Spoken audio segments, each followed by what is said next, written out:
calculation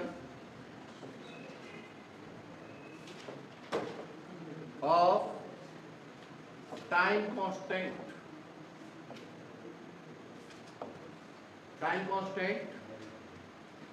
and other specification, other values in RL and RC circuit at the steady state.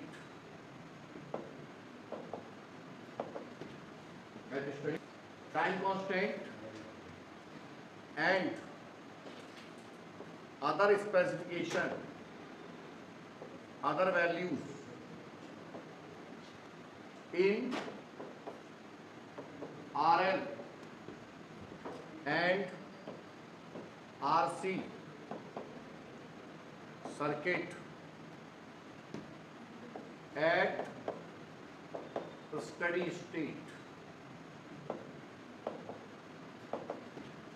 At the steady state. Question solve कीजिए आगे। ये आया 2022 में और 21 में।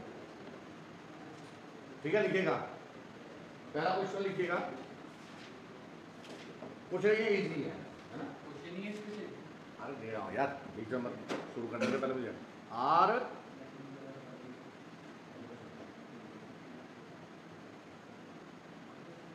तुम्हारे यहाँ पे इससे ज्यादा कुछ नहीं आएगा।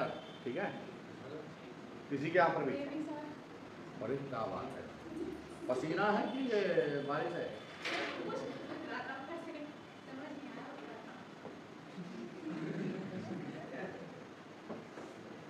ये नादान बच्चे हैं।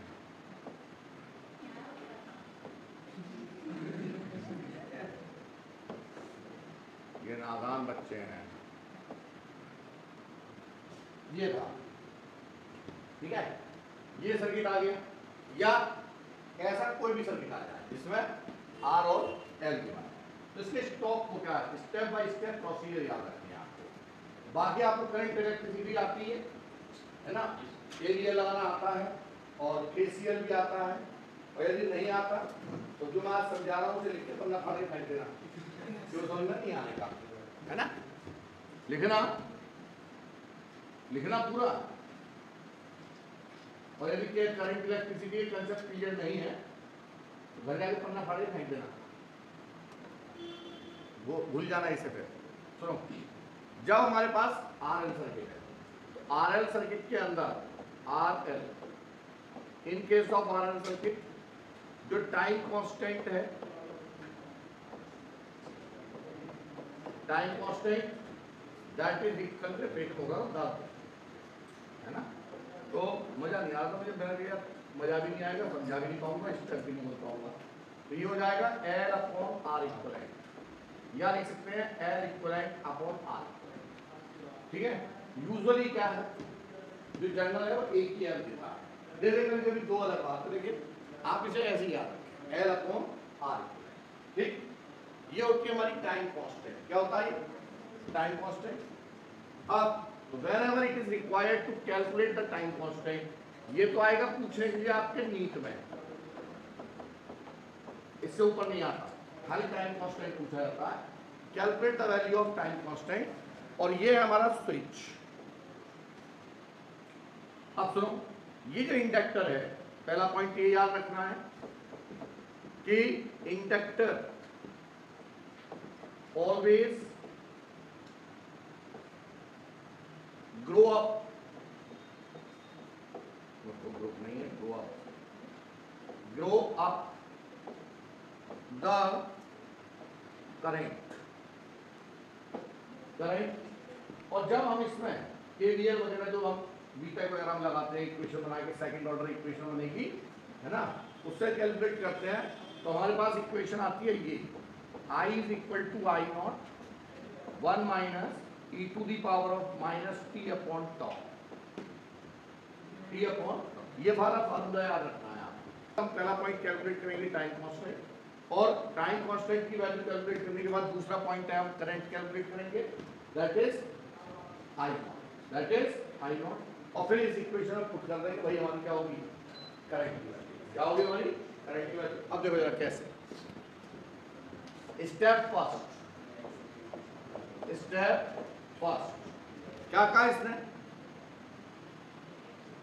बैटरी भी दे रखी होगी यार, हाँ भाई तो मैं कह रहा हूँ बैटरी कहाँ चली गई, मैं बैटरा तो आया नहीं, भूल गया, ये खाप तो ये है battery. Step first, switch is close, क्या हमारा at time t is equal to 0 पर स्विच क्या कर दिया हमने, क्लोज कर दिया। तो स्टॉप फर्स्ट, तो स्टॉप फर्स्ट स्टेप फर्स्ट क्या करेंगे कि short the battery, battery when switch is closed, switch भी क्लोज रखना है, स्विच इज क्लोज्ड। तो बताओ सर्किट क्या बनेगा, सर्किट बन जाएगा बेटे हमारा ये,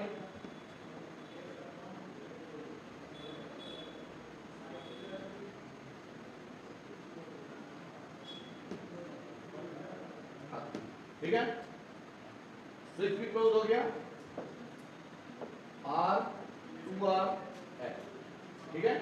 अब नाउ सेकंड स्टेप कैलकुलेट, अब मुझे इनको दिखाना होगा, R equivalent with respect to inductor, with respect to inductor. तो ये इंडक्टर है, इस इंडक्टर के ये टर्मिनल है, इस इन टर्मिनल के रेस्पेक्ट पे ये दोनों पैरेलल में कनेक्टेड है।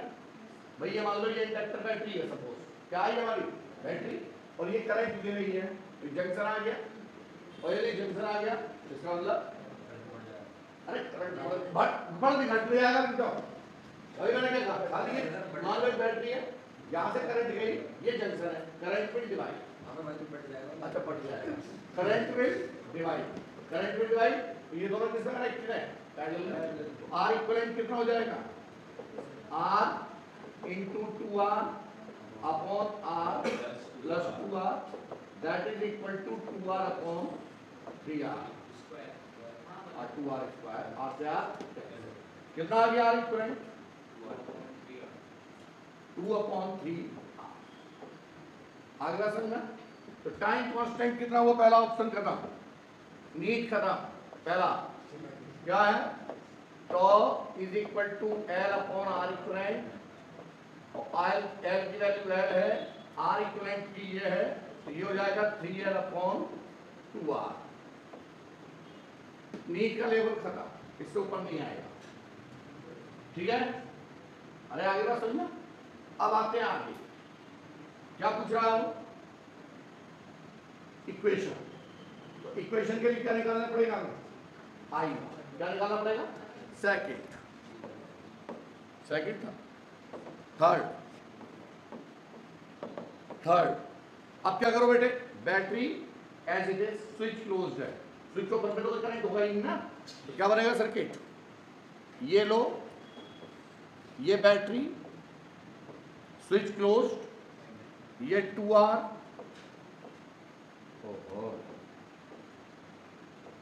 ये 2R, और ये जो इंडक्टर है that will replace by short circuit, किससे रिप्लेस हो जाएगा ये,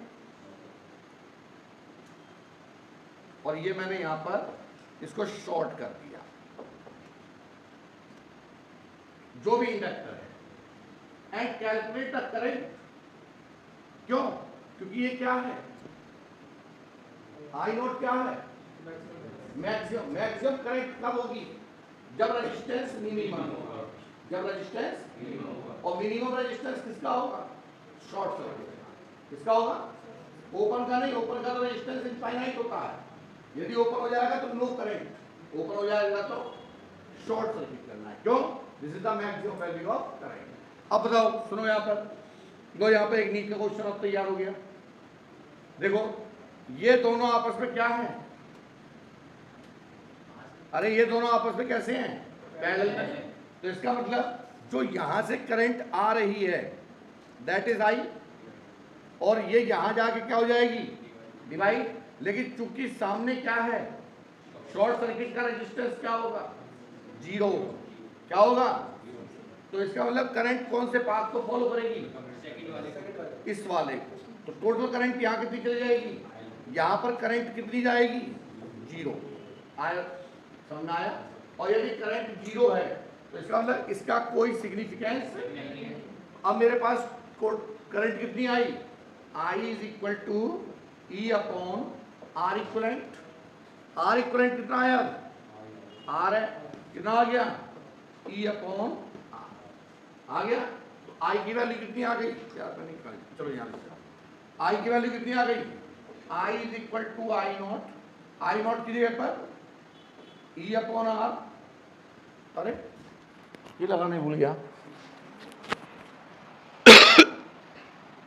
E upon R bracket 1 minus, अरे बोलो, e to the power of minus T upon tau. Tau है हमारा 3l अपॉन 2r, और ये 2r ऊपर चला जाए, कर लोगे? ये हो गई हमारी i की वैल्यू। E अपॉन आ गया। तो i की वैल्यू कितनी आ गई? यार मैं निकाल, चलो यहाँ से i की वैल्यू कितनी आ गई? I is equal to I naught. I naught की जगह पर E अपॉन आर। अरे ये लगाने भूल गया। E upon R bracket 1 minus, अरे बोलो, e to the power of minus T upon tau. Tau है हमारा 3l अपॉन 2r, और ये 2r ऊपर चला जाए, कर लोगे? ये हो गई हमारी i की वैल्यू। समझ में आ गए? इस तरीके से हम क्या निकालते हैं? टाइम कांस्टेंट और maximum value of current, and also expression, and also. और यदि एक्सप्रेशन निकालना आ गया तो क्वेश्चन सॉल्व हो गया। ये डेरिवेशन करा रहा हूं मैं, अब इसमें वैल्यू रखेंगे, आंसर आ जाएंगे। समझ में आ गई बात या नहीं है?